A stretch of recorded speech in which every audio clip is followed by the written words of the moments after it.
So in the garage, you know, we had those big, long yellow gloves.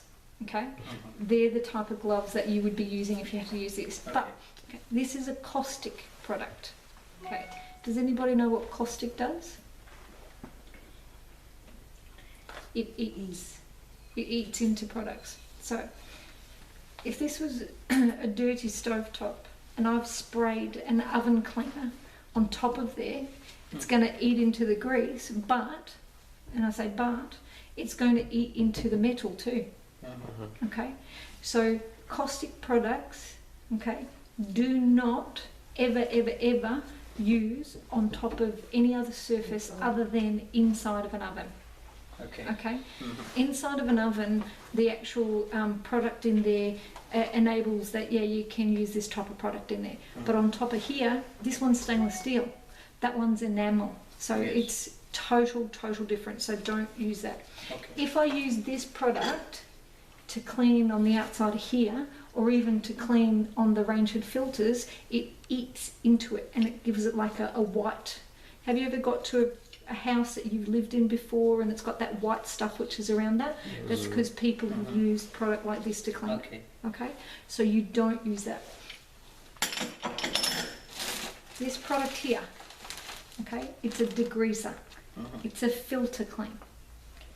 If, as I was talking before, that this is really dirty, I'm going to have something to degrease. Okay, so dishwashing liquid, if it's not bad, yes, it's going to take it off, but it's not going to take it off quickly enough.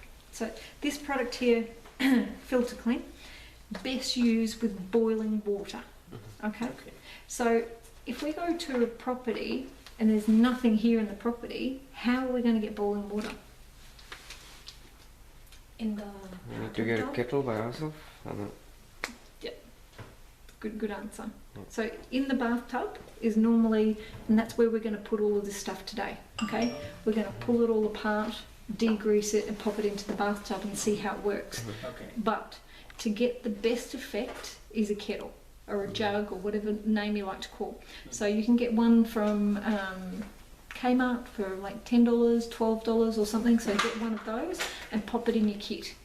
Sometimes you'll go to a property and you've got electricity, sometimes you don't.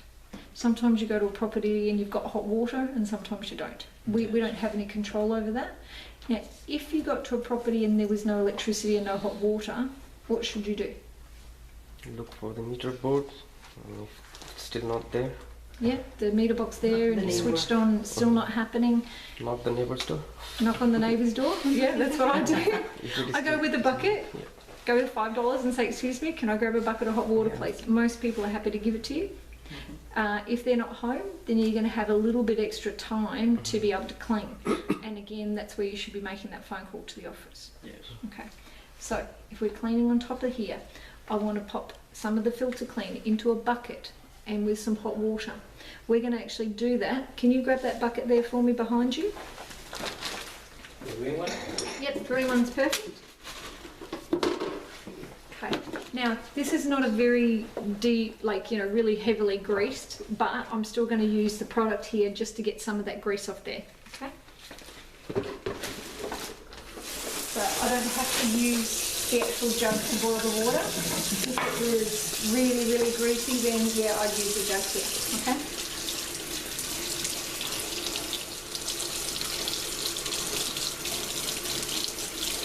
Just takes a really bit of time.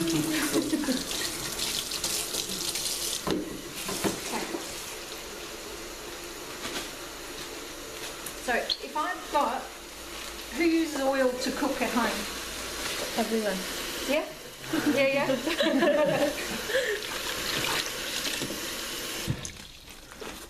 Well, okay, should I ask the question, who doesn't use oil to cook on top of the stovetop? No, so all of us do, yeah? Have you ever been to a house where there is grease from here all the way to the ceiling? Yeah, you've been to those houses? And how long does it take you to get that grease off? A long time. So this is where the filter clean comes in handy, okay, for you to be able to clean that off. So what I want you to do is watch this here.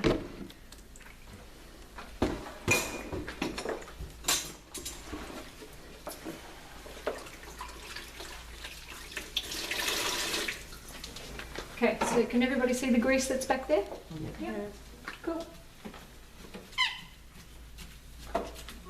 Now, this is a smooth surface, so what am I going to do? Wash, dry, and polish. Wash, dry and polish. Excellent. So I've washed, then I'm going to dry. Now, can somebody pass me the blue polish cloth there, please? Okay. Can everybody see the difference of this cloth compared to the other ones? Yes. Yeah? Okay. So the smooth side is for polishing. The other side if you needed to get a little bit of stuff off. Okay? This is best used when it is dry. Okay? When it's wet, it works, but not as effective. So whenever you get these in your kit, keep them dry. Don't use these cloths as a general cleaning cloth. Okay? So I went to a job the other day and I was like, but we're all going to learn.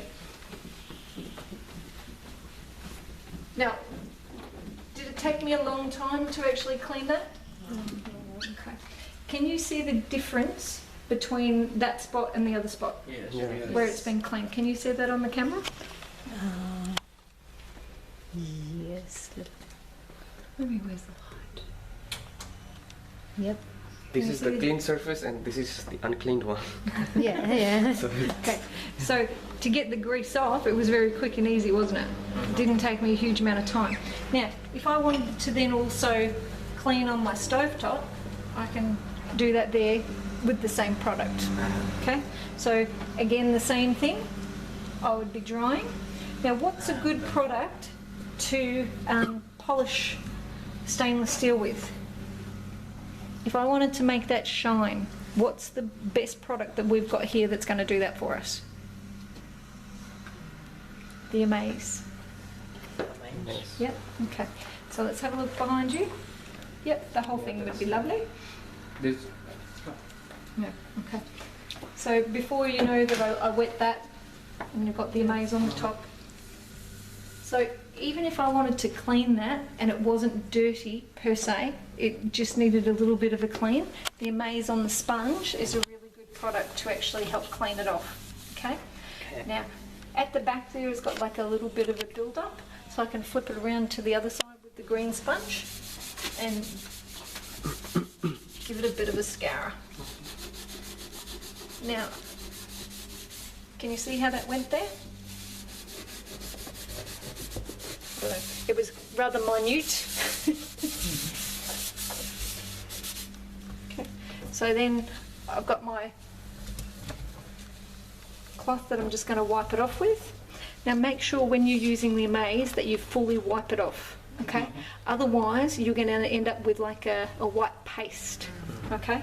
And when you think you've done a sensational job, and the next day somebody comes there and they just see this smear, yeah, it's not the best look. Okay. Now, did I use a lot of Amaze on that surface? No. I didn't need to use a lot, did I? Okay. So this sponge I can keep on using until the Amaze has actually totally come off it. Okay. Okay.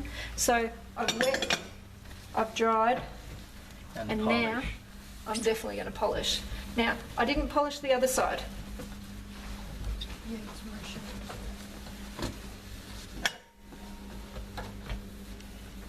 Okay, can you see the difference between both sides? Yeah. Yes. Okay, they've both been cleaned, haven't they? Yeah, I cleaned it and I dried it, but the difference is that in the polish, in the finish that we are giving, we're giving that so it can shine. Cool.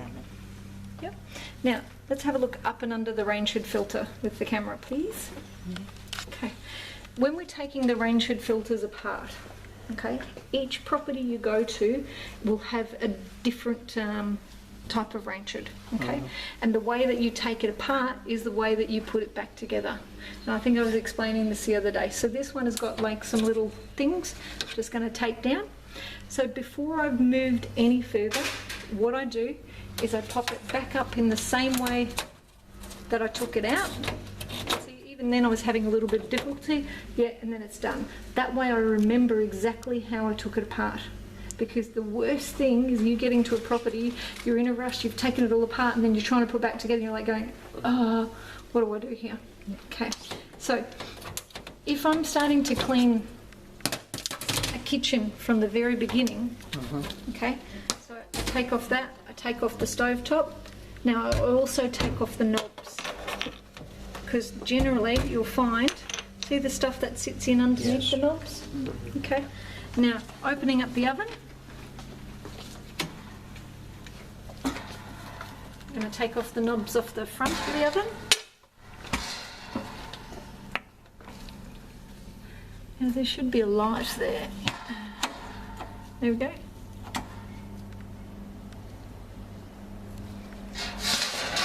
Now, if somebody's moved out and they've left a tray like that here, is that for the next person or is it the person before? Before. Yeah. Are we 100% sure? We're not. No.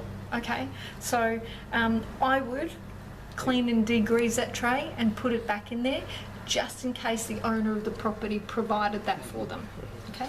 So I'm going to pop that over there for me. So we've got the oven racks.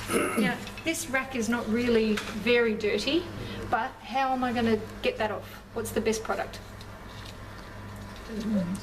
The filter clean? Yep. Okay.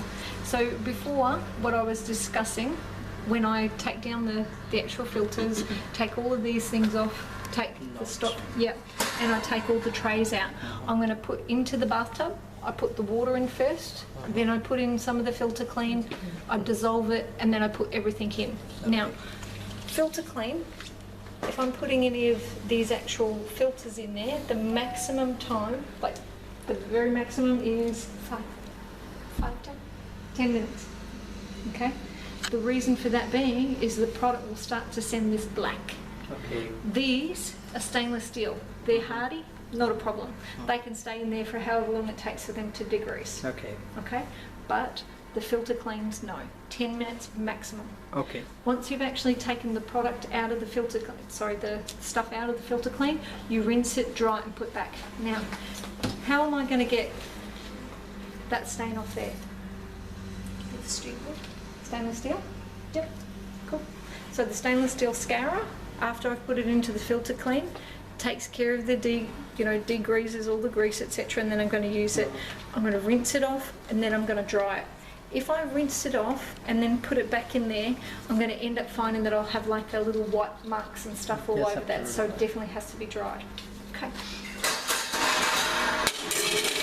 Now, another thing for taking apart the oven. Remember how I was talking to you before when we were taking apart the range hood filters? I put them back up in there just to make sure. I do exactly the same thing with the trays and all the sidearms, etc. Okay, so these side racks, these ones, every one that you go to will be different. Okay, sometimes they've got like little screws and they screw into a plate. Sometimes they've got a back plate that sits here. Sometimes the actual, I don't know what you would call them, the rods would stick to holes up there. Sometimes they stick to holes there. Okay. Now, if you guys were working together and then you took apart the oven and then you went to put it back together, you wouldn't know how to put it back together, would you? Yes. Yeah?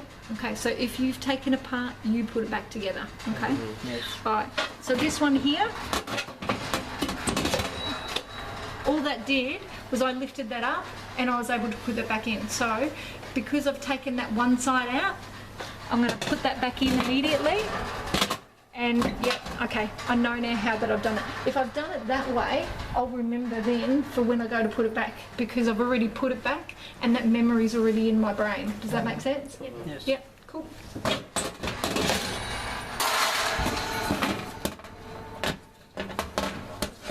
Now sometimes they can be a little tough.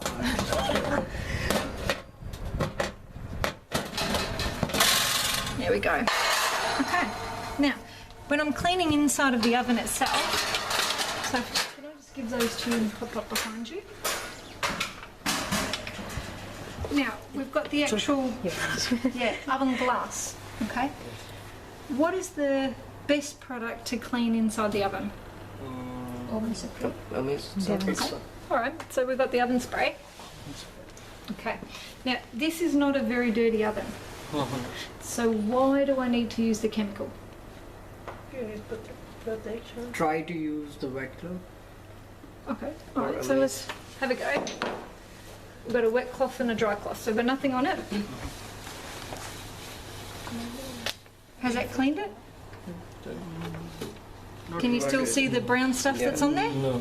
Yeah, you can still see the brown stuff. We want to be able to get the brown stuff off, correct? Okay, so you are correct, the amaze. Okay. Okay.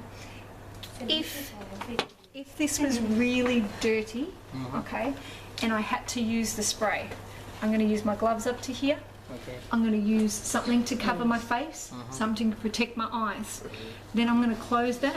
I'd make sure that I've got some sort of ventilation, the exhaust fan to suck up all the fumes, etc., because I don't want to be able to breathe that in. Yes. Then maybe I'd go work in another area for 15, 20 minutes or something before I came back. Okay, but this is not dirty. And a lot of the ovens that you get to won't be dirty, so you don't need to use the spray. Okay, so we've got our amaze, our sponge over there. Yes. Thank you. So again, so all we've done is wet our sponge, popped it inside the amaze.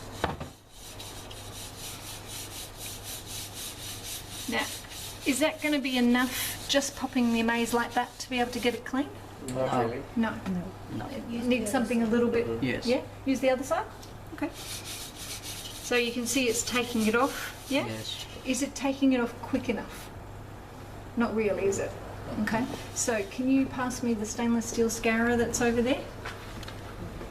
Beautiful. Okay. Now, I can use this inside of here on top of glass only if I have wet it first and put the amaze on top of it. If I haven't, I'm going to scratch it. Okay. Okay? Alright? So, can you see how much quicker that got off? Yes, absolutely right. Yeah? Much, much quicker, wasn't Yes. it? Okay. Now, what about inside here? So we've done the glass. What about inside? Exactly the same process. Okay? With Amaze. popping the amaze. Yep. Now, can you see how it's brought up all of those little bubble things? Yes. Yeah. And you can see on the sponge how it's actually collected some of the stuff on the sponge already. Yes. Yeah. Okay. So then we can use our scourer. Now, that's going to take a little bit of time to be able to fully clean inside of there, isn't it? Okay. What else could I do? Any idea? Wipe it to the Oh, Yeah. The filter. Okay, so after that. another idea is the filter clean. Yeah, okay. But we've also got a window scraper with the blade. Yeah. Okay, so with the blade, again, the same thing. Anytime that I've got the blade, I need to make sure that it's wet inside and I've got the amaze, and it can just scrape the stuff off and takes it off really, really quickly. Okay. Okay, so they're the two implements that you need to be able to use. Now, I've cleaned my glass, I've cleaned inside of here, I've cleaned here, and I've cleaned there. I've cleaned all around the surrounds. One of the things that a lot of cleaners forget is to clean down in here. Inside. Okay, now, is it really easy for me to get my fingers down in there? Not. It's not the easiest thing. Yes. Okay, if I had a very tiny spot there that I need to be able to get down, I grab a screwdriver and I put like the screwdriver underneath the cloth, and then use that along, and it'll end up being able to clean in there fairly effectively. Okay. Cool. Okay. So if I've wet anything, I need to then dry it. Can you see the difference in there now? Yes. Yeah. So it didn't take much, did it? So how long do you think that would actually take me to clean inside of an oven? 10 minutes. 15 minutes? Yeah, 15 minutes. If it's a really filthy one, probably 25, 30 minutes. Yeah? Okay. Again, if it's really, very bad, you would use the oven cleaner. Chemicals. Okay? Yeah? But if it's not that bad, then, you know, there's no need to use that, okay? Alright, so outside of the oven, we've also got to remember that we've got to clean the external glass. Okay? External glass and the external surrounds. So the amaze takes it off fairly quickly. Yes. Yep. Now,